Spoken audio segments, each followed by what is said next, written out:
Espero ser yo en algunos años más. Bueno, ya me presentaron. Llevo 25 años de neurocirujano, 21 años trabajando en intensivo y desde hace 12 años soy jefe de la unidad de paciente crítico en neurocrítica en la clínica Indisa, gracias al apoyo del doctor Sebastián Ugarte, que está aquí presente, que es mi jefe, mi jefecito. Y a él se le ocurrió la locura de poder crear la primera neuro-UCI en mi país y hasta ahora seguimos siendo la única. Y lo que quiero presentarles ahora no es una clase, sino que quiero hacer una reflexión basada en evidencia y experiencia y ojalá sea una provocación para cada uno de ustedes. Y obviamente no tengo ningún conflicto de interés, pero el interés que tengo es de invitarlos a un viaje que a mí me encanta esta poesía, que es de un antipoeta, el que creó la antipoesía a nivel mundial, Nicanor Parra, un chileno, que dice: durante medio siglo la poesía fue el paraíso del tonto solemne, hasta que vine yo y me instalé con mi montaña rusa. Suban si les parece. Claro que yo no puedo responder si bajan echando sangre por boca y narices. A veces lo que tenemos que analizar como médicos en el manejo de nuestros pacientes puede ser una montaña rusa. Y quiero invitarlos a esa montaña rusa y a vivirla y a sufrirla como nos toca sufrir habitualmente. ¿En qué contexto? Los pronósticos. ¿Cómo pronosticamos? Pronostiquemos el tiempo, pronostiquemos el clima, pronostiquemos lo que nos va a decir nuestro horóscopo, nuestro oráculo. Cada uno con sus creencias. Y eso ha cambiado a lo largo de la historia. A mí me encanta este concepto de Yuval Noah Harari en el libro de Animales a Dioses, donde plantea que nuestra historia no comienza ahora, no comienza con la medicina de hace 100 años. Nuestra historia comienza hace 300.000 años como seres humanos. Por lo tanto, es difícil ir cambiando hábitos y costumbres en una humanidad que llevamos 300.000 años. Llevamos recién 2.000 años desde que tuvimos esta diferencia entre antes de Cristo y después de Cristo. Esos son solo 2.000 años más de historia. Mi país acaba de cumplir un poquito más de 200 años de ser liberado.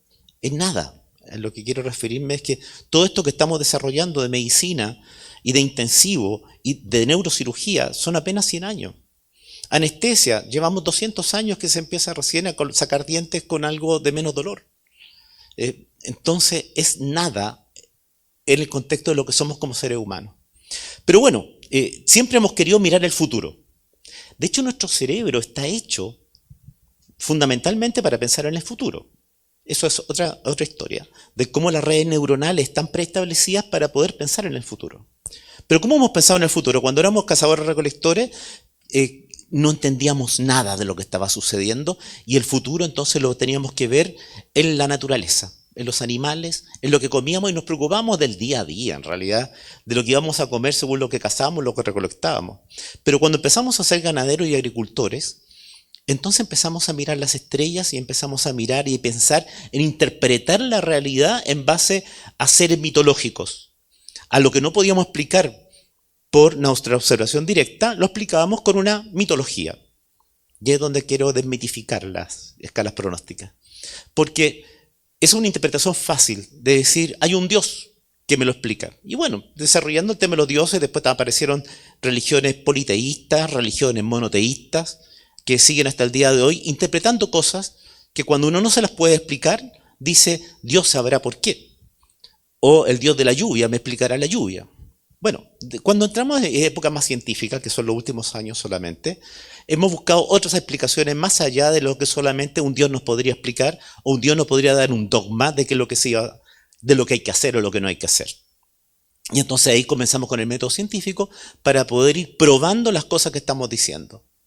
Por lo tanto, los que queremos tener un pensamiento científico no podemos basarnos en dogmas, porque tenemos que estar pendientes a la posibilidad de que la verdad que es hoy, mañana no sea verdad. Porque estamos confrontando nuevas verdades hasta llegar a la realidad. En el fondo la realidad existe, es súper discutible que exista la realidad, probablemente no existe una realidad. Por lo tanto, ¿qué es lo que importa? La búsqueda, el camino. La búsqueda de la verdad es más interesante que la verdad propiamente tal. Porque en esa búsqueda tengo que tener la suficiente capacidad cognitiva, de permeabilidad cognitiva para saber que lo que estoy pensando ahora puede que no sea tan realidad. Y eso significa un método científico. Bueno, ¿cómo hacemos entonces el pronóstico? La RAE lo plantea como el juicio que forma el médico respecto a los cambios que pueden sobrevenir durante el curso de una enfermedad y sobre su duración y terminación por los síntomas que han precedido o acompañan.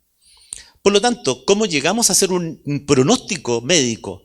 En primer lugar, basado en los dioses, o basados en los dogmas, o basado, el peor aún, en lo que creíamos que eran nuestros dioses, que eran nuestros profesores. Tenemos un grupo de médicos que a veces dice, es que así lo hacemos en el instituto de tanto. O es que así me lo enseñó mi profesor. Entonces, ese tipo de medicina basada en lo que te dijo el profesor es un dogma. Entonces, ¿es eso lo que vamos a mantener a lo largo de los años? ¿O es ese tipo de dogma creado por alguna ocurrencia hace 100 años tiene que seguir siendo real hoy? Peor aún en el contexto de que para generar pronósticos necesito evidencia científica. Y el crecimiento exponencial de la evidencia científica en los últimos años va a ser cada vez más abismante, sobre todo que actualmente con la inteligencia artificial estamos duplicando el conocimiento científico en 6 meses. Y en pocos años más va a ser todos los meses, duplicando el conocimiento científico. Por lo tanto, no va a ser difícil llegar a tener el concepto de poder aplicar esta mitología médica. ¿Por qué mitología médica? Porque eran nuestras creencias basadas en lo que nos dijeron, de lo que alguien aportó previamente, se transforman en un dogma o en un mito. Y esos mitos son los que están muchas veces explicando nuestro comportamiento actual. ¿Qué pasa en estos momentos? ¿Las cosas que nos están diciendo son reales, son hechos o son fake? Y actualmente es súper difícil poder interpretarlo. Quizá el concepto de tener tanta información es lo que nos ha hecho tener difícil de limpiar esa información. Y al limpiar esa información, poder saber qué es lo que es verdad y qué es lo que no es verdad. ¿La medicina es ciencia? No, yo creo que no. La medicina es una disciplina que usamos el método científico, que tiene elementos de arte y a lo que operamos también tiene elementos manuales, de artesanía. Pero no es una ciencia, y mucho menos una ciencia exacta. A lo que le cuesta entender esto a los ingenieros cuando te dicen, pero doctor, ¿con qué porcentaje mi mamá se va a recuperar? Le digo, mira, lo que pasa es que esto no es una ciencia exacta, entonces en medicina 1 más 1 no es 2. 1 más 1 es 2 más menos 2 desviación estándar. Entonces, los pronósticos no son exactos. Entonces, si no son exactos, ¿cómo tomamos decisiones exactas? Si no son exactos, ¿cómo yo le puedo decir a la persona que viene ingresando, tú no te voy a hacer nada porque te vas a morir? O a usted le vamos a hacer de todo porque sí puede sobrevivir.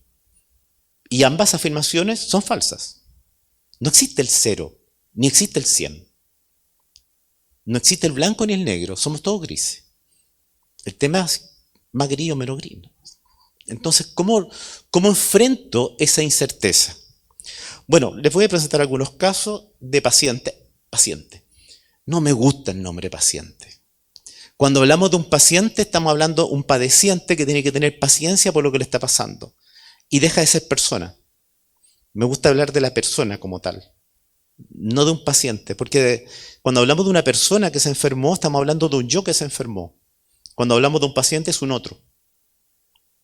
Cuidado con eso. Pero este muchacho tiene 82 años apenas, fue trasladado a nuestra institución después de este tremendo hematoma intracerebral espontáneo, extenso, como ustedes ven, todo el lóbulo temporal comprometido.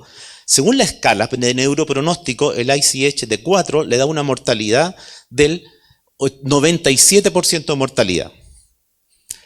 ¿Qué posibilidad nos queda entonces si algo tiene un 97% de mortalidad? Una posibilidad de decir lo típico, no, este paciente tiene un 97% de riesgo de morir, por lo tanto no tiene ningún sentido que le haga nada y lo dejamos morir. Eso es una posibilidad, cierta, y que en muchos lugares lo pueden hacer. Otra posibilidad es decir, ponte tú, 60% de mortalidad. ¿Le hago algo entonces, no? Sí, pues 60% sí, le hacemos cosas. 70% de mortalidad. ¿Le hacemos algo?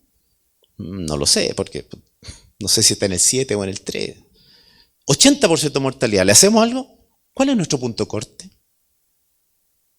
Los porcentajes de mortalidad tienen que ver no con la persona, con el riesgo de esa persona a morir. Tienen que ver con un riesgo de una población general. Por lo tanto, los parámetros aplicados a una población general no se pueden aplicar al caso particular, individual. Hay otros elementos para considerar. Bueno, a pesar de este elemento, yo conversé con la familia, con los hijos, con la esposa. Le dije, me toca a mí como neurocirujano verlo, le dije, mire, tienes las escalas pronósticas, un 97% de mortalidad. Por lo tanto, una posibilidad de no hacerle nada. La segunda posibilidad es hacerle algo, y eso significa evacuar el hematoma, porque estaba haciendo efecto masa, desviación de la línea media, compromiso de conciencia. Ya tiene una lesión primaria, esa lesión primaria lo va a dejar probablemente con una hemiplegia derecha y con afasia. Él podría sobrevivir con eso o no, hay un factor personal en la toma de decisiones individual.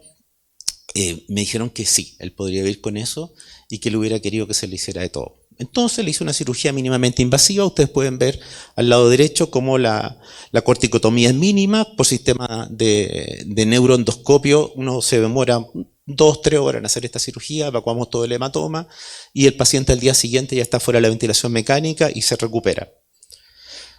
Bueno, ¿eso es casualidad? No, también lo podemos ver en gente joven. Este muchacho cayó de 12 pisos de altura en el año 2020, TEC severo complicado, hemorragia subaracnoidea traumática, daño axonal difuso tipo 3, choque hemorrágico neurogénico, hipertensión intracraneal, hipoxia cerebral, traumatismo torácico cerrado, neumotoras, contusión pulmonar, trauma raquimedular. Pueden ver cómo está la lesión del trauma raquimedular. Ya es poco frecuente que alguien caído de 12 pisos de altura pueda mantenerse vivo, pero si llegó vivo, ¿por qué no darle toda la terapia? Bueno, le hicimos de todo, literalmente de todo, y ahí está el Benjamín, cuando estaba ya caminando con asistencia, me mandó el otro día una imágenes que no las puse acá, manejando y bailando también para el año nuevo estuvo bailando. No hay ninguna condición para, en la fase de su tratamiento, con todas estas complicaciones, para haber dicho, no sigamos adelante. Muchas veces muchos colegas dicen, ¿hasta cuándo siguen con este? Déjenlo tranquilo, viene como está, molido entero, no tiene ninguna posibilidad de salir adelante. Espérense, sí. Mientras no hay una lesión irreversible, todo puede ser reversible. En este otro caso, también, cuando plantean a un paciente, me llegó este muchacho de 40 años, un veterinario, que trabajaba fuera de Santiago, en una localidad que se llama San Felipe, se cayó el caballo en un rodeo, traumatismo craneoencefálico grave, lo llevaron al hospital, le midieron presión intracraniana, le encontraron presión intracraniana normal, le sacaron el monitor de PIC y le dijeron a la esposa, está en Glagos 4, le dijeron, paciente está fuera de alcance terapéutico, no hay que hacerle nada, lo trasladaron a nuestra institución en esas condiciones, y lo que hicimos fue, primero, retirarle la sedación. Segundo, hicimos una resonancia, lo que tenía era un daño axonal difuso tipo 3, lo fuimos rescatando, lo fuimos rehabilitando, trabajamos con neurorehabilitación y cerebrolicina, y ahí está este muchacho a los 6 meses después, casi completamente recuperado, y el problema fue que cuando me vino a ver el mes pasado, ya estaba tan recuperado que había vuelto a subirse a los caballos y trabajar como veterinario, pero sin lesión neurológica. Y lo habían dado por muerto. Otro paciente, 37 años, herida transfixiante de bala frontal con pérdida de masa encefálica. Y ahí es cuando dicen, ya hay pérdida de masa encefálica, no hay nada que hacer, este paciente ya está muerto, no tiene sentido. Bueno, cuidado, porque depende, eso es la lesión primaria. Ustedes pueden ver por dónde pasó la bala, le destrozó los ojos y la base del cráneo. Bueno, lo operamos, le reconstruí la base del cráneo y fíjense que en la resonancia de control su única lesión que tuvo fue la lesión primaria del balazo, los lóbulos frontales. Logramos que no tuviera lesión secundaria y ahí está el recuperado. Nos fue a ver hace poco tiempo a la unidad, quedó sin déficit neurológico. Quizá no usaba mucho los lóbulos frontales de antes, pero la familia me dice que está igual. El problema fue que perdió el ojo solamente, pero eso fue por culpa de la bala. Otro caso, no son casos aislados, eso es lo que quiero llegar. Pero fíjense, esto sucede en muchos lugares. Esta chiquilla, la Catalina, 35 años, abogada, llegó al 2018 a la unidad con una hemorragia subaracnoidea espontánea, Wolf Federation 5, Fischer 4, Hange 5, en Glagos 4. ¿Cuánto dice la mortalidad predicha? 100%. Entonces, una vez más, 100% mortalidad. Una posibilidad sería decir, ¿qué vamos a hacer si se va a morir? Se mueren todos estos pacientes. Entonces, si se mueren todos estos pacientes, no le hacemos nada. Si no le hacemos nada, ¿qué sucede? Se mueren. Y como se muere, una mujer de 35 años es un excelente candidato a ser un donante de órganos. Maravilloso. Entonces, aumentamos los donantes de órganos. Pero, si analizamos el caso particular, una abogada de 35 años que había generado un programa de rescate de animales, no tenía esposo, no tiene hijos, hablé con la mamá y le dije, mire, según la escala, 100% de mortalidad, si le hacemos de todo, le va a costar mucho tiempo, probablemente mucho dinero, y no sabemos si va a sobrevivir. Lo más probable es que fallezca. Y si va a sobrevivir, no sabemos cómo va a salir neurológicamente tampoco. Entonces ella me pidió que no limitáramos ningún esfuerzo terapéutico y le diéramos de todo.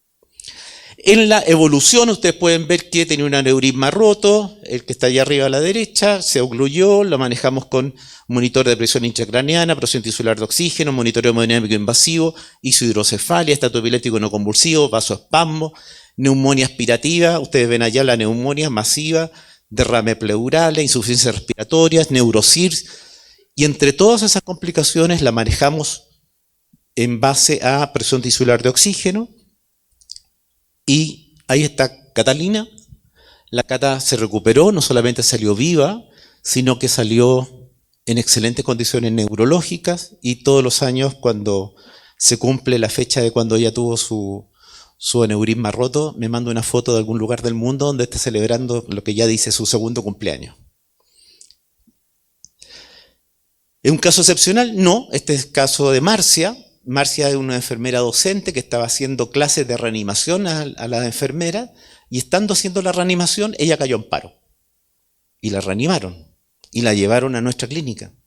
Y en el servicio de urgencia me tocó atender a su esposo. Y el esposo me dijo, por favor, hagan todo lo posible para que Marcia no se muera.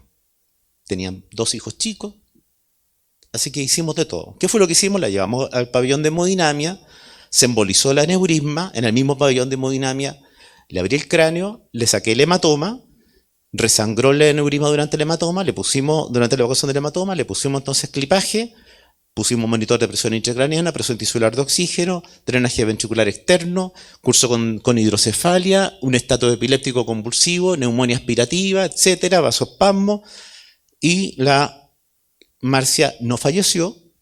Y Marcia es la que está ahí con camisa blanca, después volviendo a hacer clase en la universidad, y quedó sin ningún daño neurológico a pesar de todo. Paciente con paro, GLaCOS 3.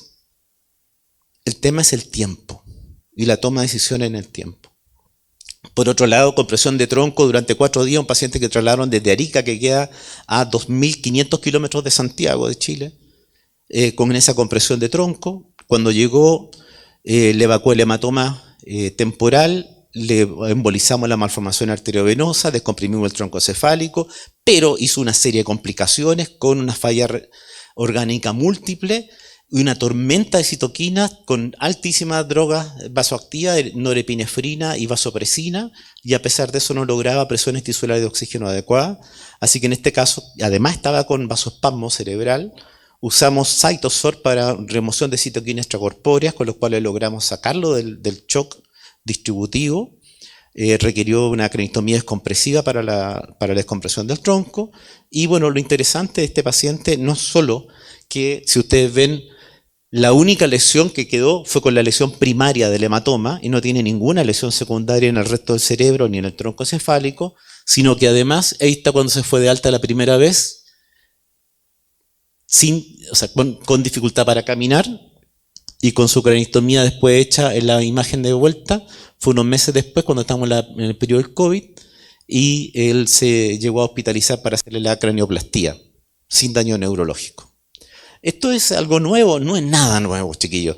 Ya está publicado desde hace muchísimos años que las pacientes en una neuro-UCI evolucionan mucho mejor, mueren menos y quedan con mejores pronósticos que en una UCI general. Y en la hemorragia subaracnoidea tampoco es nuevo el hecho que las mortalidades ya no son como estaban planteándose antes. En este trabajo del 2010 ya hacían un metaanálisis mostrando cómo había disminuido la mortalidad por hemorragia subaracnoidea a la mitad. Y no depende de la hemorragia, sino que depende del país. Por ejemplo, en Japón se mueren solamente el 30% de los pacientes con hemorragia subaracnoidea. En Estados Unidos se mueren cerca del 60% de los pacientes con hemorragia subaracnoidea. En la India se muere el 90% de los pacientes con hemorragia subaracnoidea. Parece que la diferencia no es la hemorragia, sino que el cómo la enfrento. ¿Cuál es nuestra realidad en Clínica Indisa? Nosotros publicamos esto con el doctor Sebastián Ugarte en el Critical Care en el año 2020, donde tomamos los primeros 66 meses de nuestra neuro-UCI y vimos cuántos pacientes realmente teníamos con esta hemorragia subaracnoidea de mal pronóstico o de alto grado. Menos mal que teníamos solo 25 pacientes con alto grado. Del resto de 880 pacientes no tenían de alto grado. Pero en estos pacientes de alto grado vimos simplemente cuántos murieron y cuántos no murieron. De estos 25 pacientes, solo murieron 5. Hay 20 que sobrevivieron. Ya, eso en primer lugar ya nos dice, entonces si el Welfare Engine 4 y 5, que son 80 y 100% de mortalidad, aquí nos da 80% de sobrevida y nos da un 20% de mortalidad. Eso ya es diferente. Qué raro que está pasando ahí. Entonces uno dice, ¿por qué murieron? Y hasta ese momento, todos los pacientes, los 5 pacientes que habían fallecido, los 5 fallecieron porque al momento del ingreso en la urgencia, el neurocirujano que lo vio, le dijo, usted tiene un World Federation 4 o 5, por lo tanto tiene una alta mortalidad y esto significa que se va a morir. No le hacemos nada, se deja fuera el cáncer terapéutico y fallecen. Los 5. En el seguimiento posterior, hemos visto hasta el día de hoy que en total solamente han fallecido 2 pacientes que le hemos dado toda la terapia disponible y a pesar de eso han fallecido. Pero todo el resto no. Ahora, hay un aprendizaje de todo el grupo. Esto no es una cosa que se me ocurrió a mí, sino que es una cosa de la experiencia del grupo médico y de enfermería y de kinesiólogos que trabajamos en nuestro centro de pacientes críticos, que hemos ido viendo cómo, fíjense, el primer año, de los 3 que recibimos de alto grado, los 3 fallecieron. Pero ya el segundo año recibimos 4 y a los 4 se le dio terapia y sobrevivieron. Solamente 1 y 1 quedaron en otros años, que el mismo neurocirujano, que de más edad, entonces menos permeabilidad cognitiva, e insistía en que esos pacientes quedan fuera del cáncer terapéutico y no logramos convencerlo. Pero ese mismo neurocirujano me decía, a ver, una cosa es que salgan vivos, pero otra cosa es ver cómo salen vivos. ¿Qué gracia tiene sacarlos vivos y que quedan como una planta? Y a mí no me gusta ser jardinero. Entonces, hicimos el seguimiento, y este seguimiento lo hicimos con escalas, y lo hicimos con escalas también neurocognitivas, y también con escalas subjetivas, con neurorehabilitación, y vimos que al alta habían 5 muertos y 20 vivos. De esos vivos, un porcentaje, 1/3 de aquellos, quedaron sin daño neurológico, pero habían 2/3 que sí tenían daño neurológico. ¿Qué pasa a los 6 meses? A los 6 meses, los 5 que estaban muertos no mejoraron. Siguen muertos. Pero de los 20 que estaban vivos, casi todos mejoraron neurológicamente. Ninguno quedó dependiente. Todos quedaron independientes aunque tuvieran algún daño neurológico. Por lo tanto, parece que la escala de la World Federation y los pronósticos no son tan así como aparecen. Por lo menos en nuestra realidad. Y lo más lindo fue esta clase. Aquí estamos en una de las sesiones, el doctor Ugarte, estamos juntos con todo el equipo, y lo más lindo es que Marcia Maldonado, la enfermera, que está vestida de negro ahí, que fue la que sobrevivió, que le mostré el caso, Marcia nos dijo esta frase, que para mí es la clave de lo que podemos hacer en intensivo. Agradecemos profunda y sinceramente, no solo por salvar nuestras vidas, sino por salvar nuestra forma de vida. Cuando estamos ventilando a un paciente, no estamos ventilando un pulmón, estamos oxigenando el cerebro, porque aquí es donde está nuestra vida. El resto es un exoesqueleto que nos permite mantener nuestro cerebro vivo.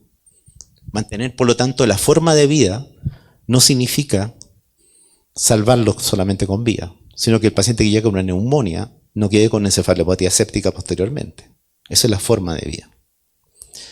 Esto también es una locura nuestra. No, miren, fíjense.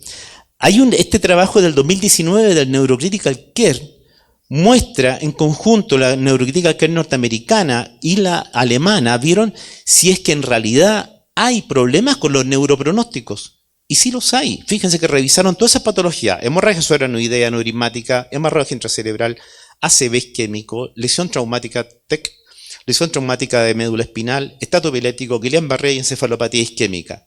Hicieron un análisis de cada una para ver si realmente las escalas neuropronósticas en cada una de esas patologías se puede aplicar a la realidad en el año 2020.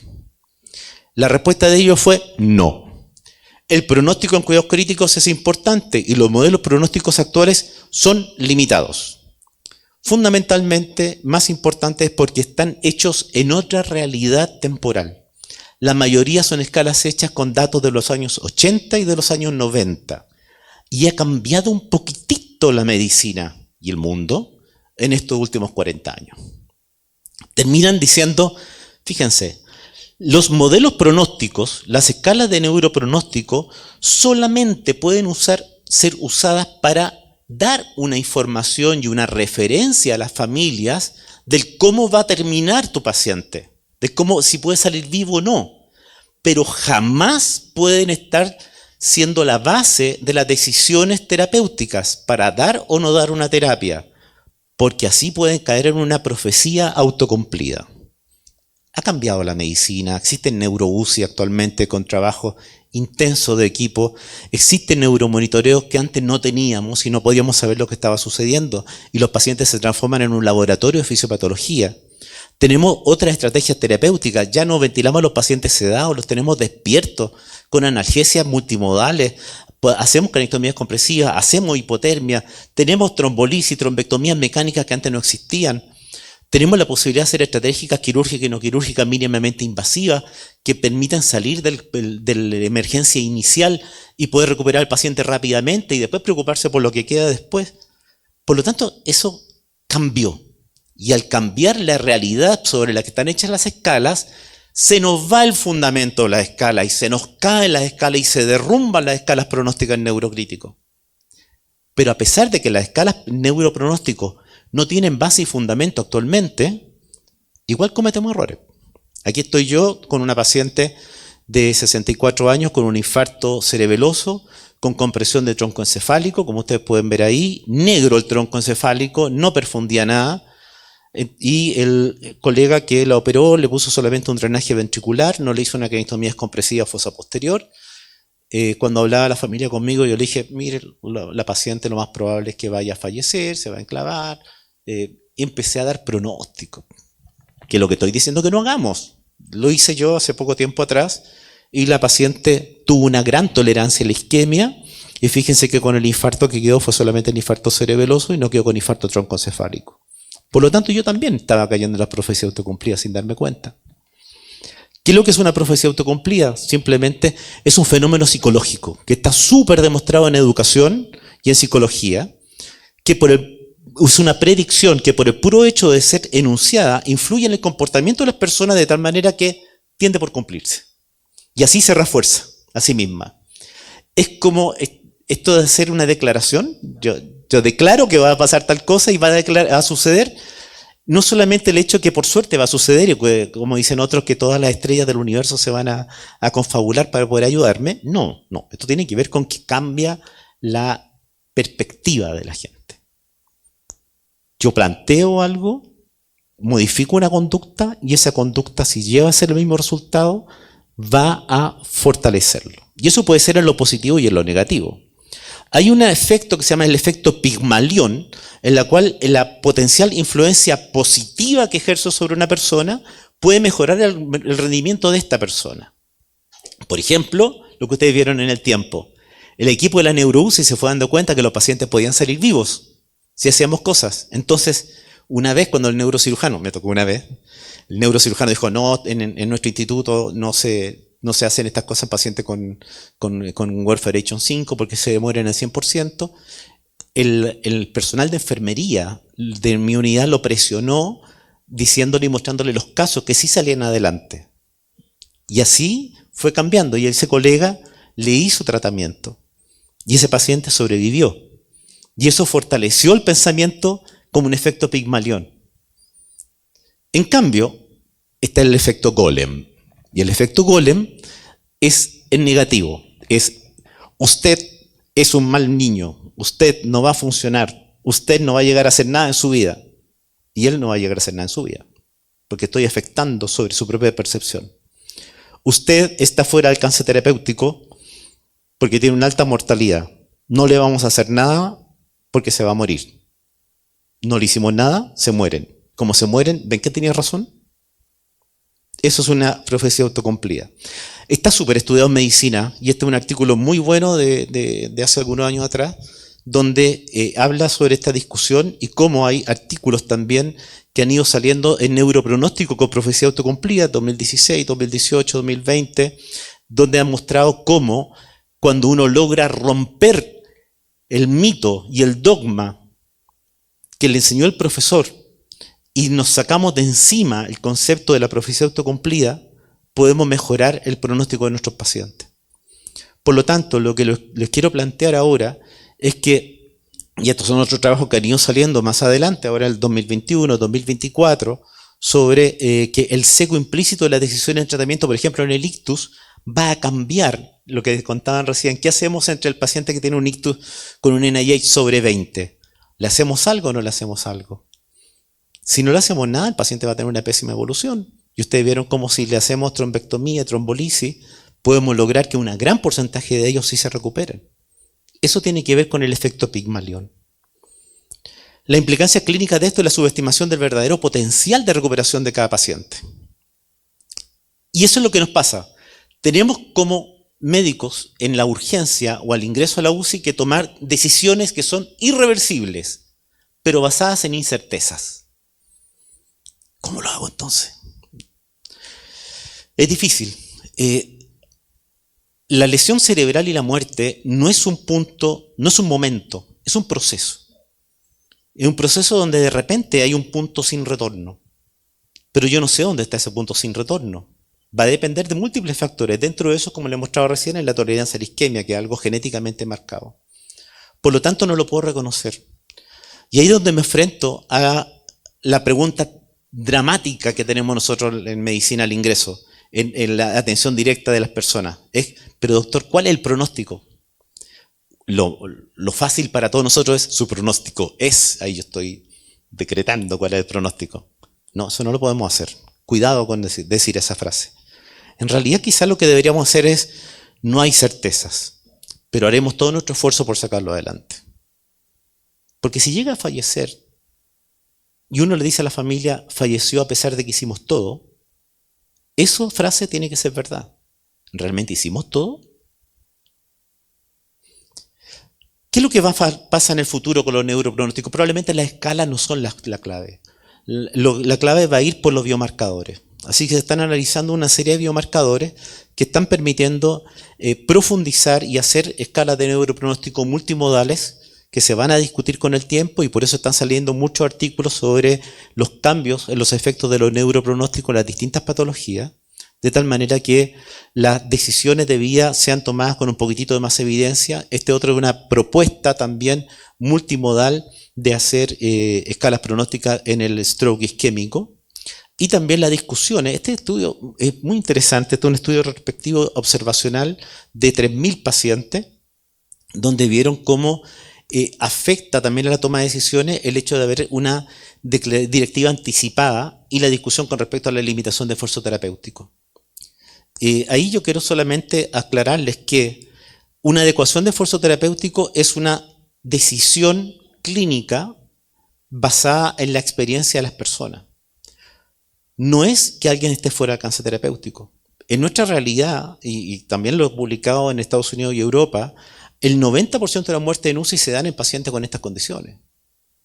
En una UCI no tiene por qué haber un paro. En una UCI tiene que haber muerte, pero no un paro. Porque durante las últimas 48 horas supimos que habían datos para que ese paciente no llegara a un paro. Los paros se pueden dar en una sala básica, en la urgencia, pero no en una UCI. Por lo tanto, nosotros estamos preparando al paciente para que nunca caiga en paro, excepto un paciente que tiene una limitación de esfuerzo terapéutico o que se encuentre fuera del alcance terapéutico. Pero él no cae en paro, fallece, porque estamos esperando su fallecimiento. Por ejemplo, mujer de 88 años, caía a nivel, pero el cardiólogo cariñosamente la tenía con aspirina, clopidogrel y rivaroxaban. Me llegó en GLaCO 4, pupila mediática reactivas con esa compresión de tronco y destrucción de tronco. Ella sí se encuentra fuera de alcance terapéutico a su edad y en esa condición y con esa droga no puedo ofrecerle una craniotomía compresiva a esa edad. Ella está fuera del alcance terapéutico, algo técnico, eso es una decisión técnica. En cambio, esta mujer de 64 años, 84 años, abogada, y que todavía sigue siendo abogada a los 84 años, tuvo este infarto cerebral con compromiso de lenguaje. Y estaba fuera del alcance terapéutico para trombolisis y trombectomía, estaba fuera de ventana. Pero ella manifestó previamente que no quería estar viva si no podía hablar y seguir ejerciendo como abogada. Ella hizo una manifestación previa con su familia y ella firmó entonces una adecuación del esfuerzo terapéutico. No le hicimos nada en especial, le dimos la terapia de soporte y no falleció. Falleció después por una infección, pero no falleció en esa fase aguda. Son dos conceptos distintos. Esto es libertad de cada persona de tener autonomía y autonomía para poder tomar decisiones sobre tu propia vida. El médico no tiene la autonomía del paciente. Nosotros no somos dueños de la vida de la otra persona. Podemos saber que hay cosas que se pueden hacer y cosas que no se pueden hacer. Pero nosotros no somos nadie para decidir sobre la vida de otra persona. Es cada persona la que es capaz de tomar decisiones sobre su vida, pero con los datos sobre la mesa. Entonces, lo que les quería compartir, y obviamente esta no es una clase como las que tuvimos, interesantes clases durante el día de hoy, sino que fundamentalmente convidarlos a esta montaña rusa de decisiones en base a incerteza y que las escalas pronósticas están variadas para otra realidad. Es un castillo en naipes que se cayó simplemente porque va cambiando el mundo y tenemos que sacarnos esos dogmas y esos mitos de la cabeza. No son aplicables al manejo avanzado actual, son poco útiles para predecir el desenlace, solo deben aplicarse para estimar el pronóstico cuando uno entrega información a la familia, pero no deben limitar efectos terapéuticos para evitar la profecía autocumplida. Muchas gracias.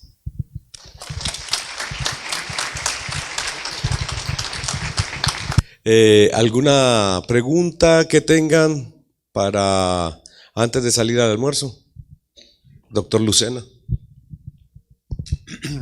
Mario, primero felicitarte, la presentación, vamos, fantástica. Una reflexión profunda, o sea, inmejorable. Yo quería hacer dos comentarios, o sea, yo no hago neurocríticos, yo hago cuidado intermedio y estoy completamente de acuerdo contigo que todas las escalas fallan. Porque utilizamos métodos estadísticos arcaicos. Para hacer la predicción de muerte utilizamos discriminación, calibración, ratio mortalidad estándar. Eso es obsoleto. ¿Por qué? Porque no nos permiten identificar el riesgo individual de muerte. Creo que nos permiten describir nuestra población para poder publicar nuestros resultados. Es decir, se nos mueren más, se nos mueren menos de los que nos deberían morir por escalas que no sabemos si tienen, por el case mix donde las utilizas, si son escalas que son precisas y definitorias. Entonces, comparto completamente contigo todo lo que has dicho, pero también tengo cierta esperanza con la inteligencia artificial y con los nuevos modelos de Machine Learning que van a incorporar un número de variables tremendas, incluido las actualizaciones tecnológicas que tenemos. Entonces yo sí espero que con la aplicación de inteligencia artificial a nuestros modelos de predicción podamos dar más esperanzas y más datos concretos. Pero muchísimas gracias por tu presentación y era solamente una reflexión.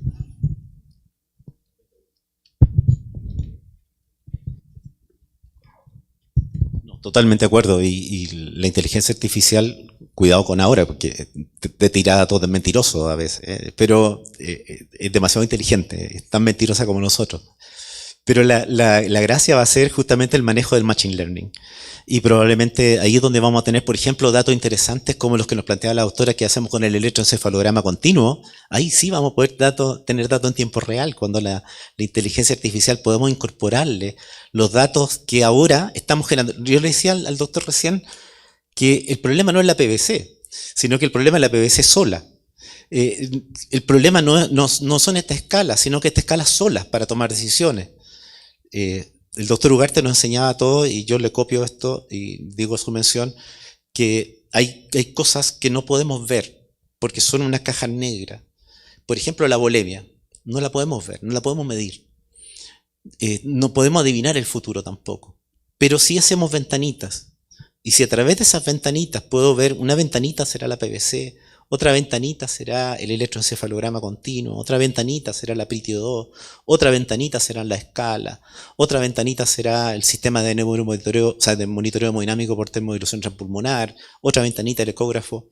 Nos hacemos una mejor idea de lo que está sucediendo, aunque no lo veamos completamente. Recordemos que nuestro cerebro es el teatro del mundo y no estamos viendo la realidad como es, sino que como nosotros la interpretamos. Y en ese sentido, probablemente el Machine Learning de la inteligencia artificial nos va a permitir, en vez de tomar datos, generar perfiles. Y al generar perfiles, vamos a interpretar lo que está pasando en cada persona, en cada momento, según el perfil.